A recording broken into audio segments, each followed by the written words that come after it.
we really, really, really gently come into the body as best we can. For it's in the body that we can heal. We want to get out of our thoughts and come into our body as best we can, and that can be scary if we've been living in fear for a long time.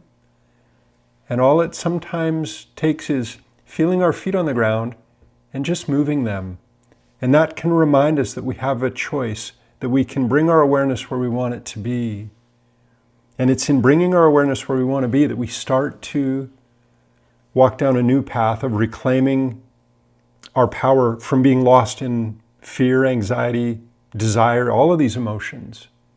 And by coming into our bodies and just feeling what's there, we're not seeking the fear per se, we're not seeking pleasure per se.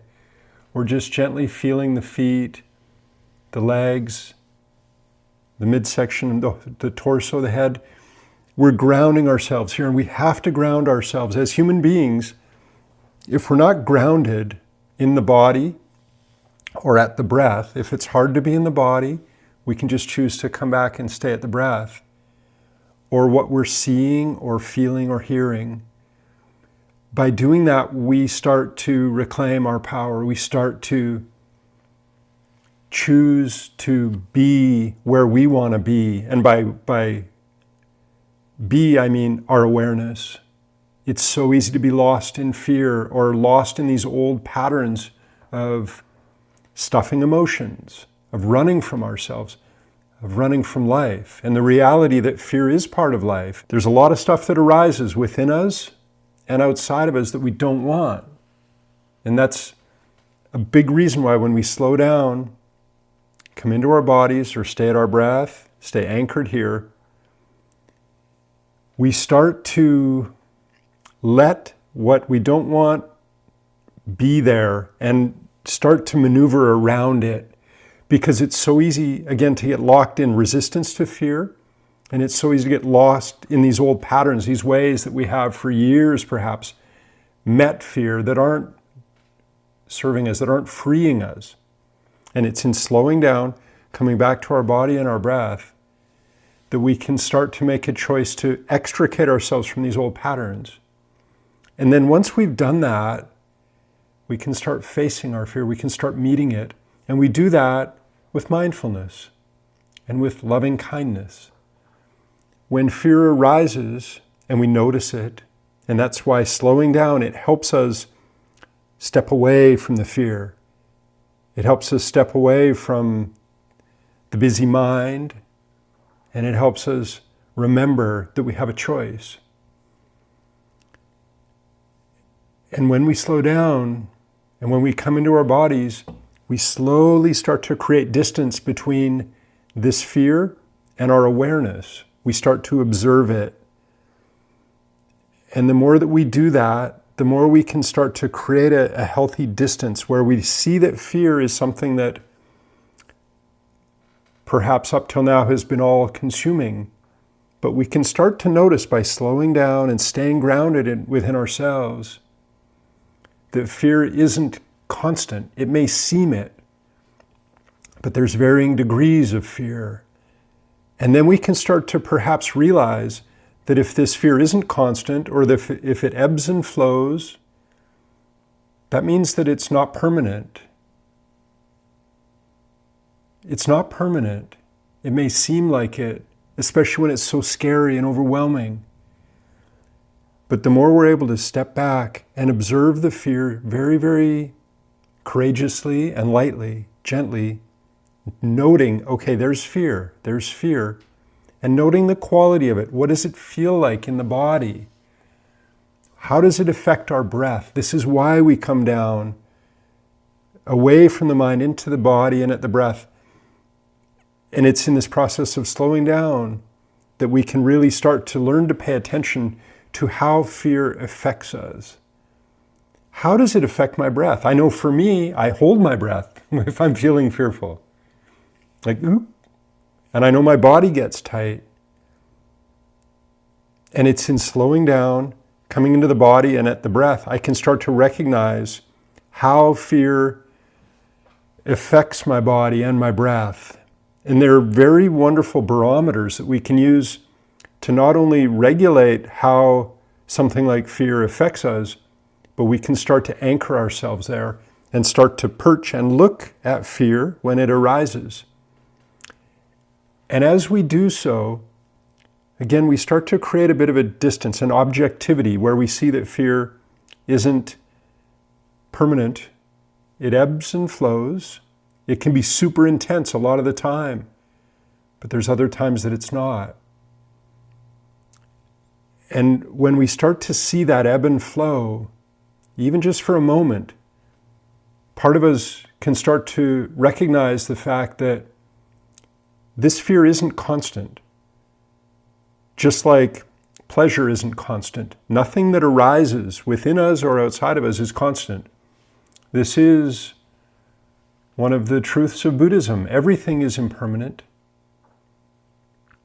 And everything is not self. It's not ultimately who we are. And the more we can slow down and stay in our bodies and at our breath and observe whatever's arising, but in this case we're talking about fear, and feel how it feels in the body. Where do I feel it? Notice how the mind wants to squirm around and cover it up and hop on our phones or whatever it is, and just stay gently. We can start to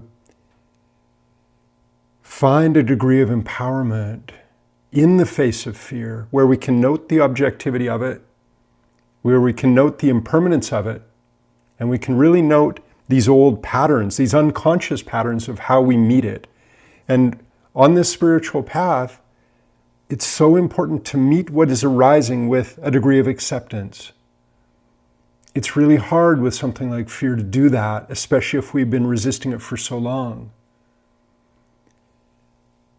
But the more that we can meet it with acceptance, and we do that simply by observing how's it affecting my breath, my body, acknowledging the reality of fear, we can start to begin acknowledging the reality of life.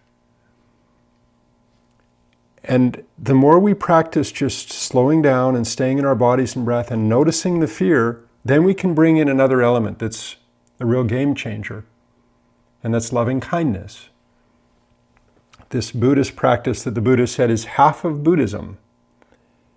This practice of loving kindness is, I can't understate the importance of it. And it goes like this: when fear arises, rather than stuffing it away with cookies or wine or whatever we want to do, we stay grounded, softly, slowly, and then we start to meet it with compassion and love. This is a really, really critical element in this path towards healing our old relationship with fear and from getting out under its foot.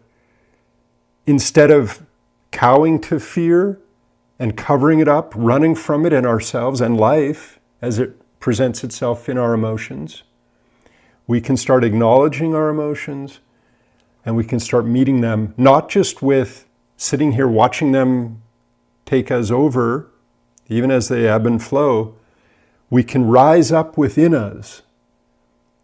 We can instigate an inner revolution of love, of self-love, of acceptance and kindness with whatever emotion arises. And in the case of fear and anxiety, they can be flat out overwhelming. They can make it so that we are pinned to the wall in the face of them, where we can feel helpless. I know this so well, and this process of slowing down, coming to the body, the breath, our anchors, what we're seeing and feeling, helps us reclaim this power.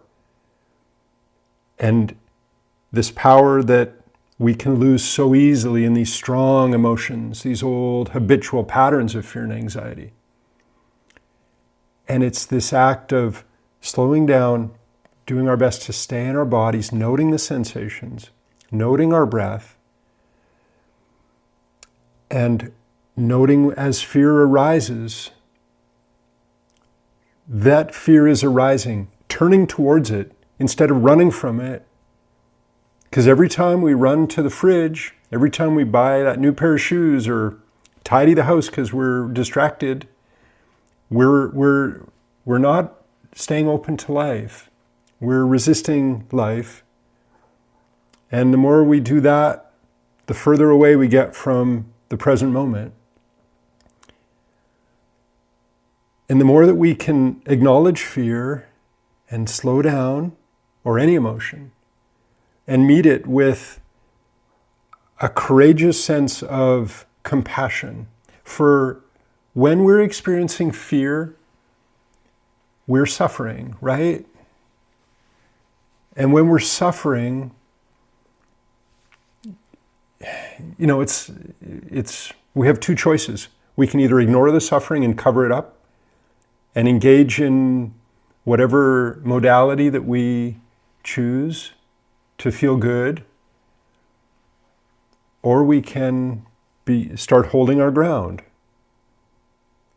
and we can rise up within and be bigger than that fear, and we can meet it with a profound degree of gentleness and kindness and love.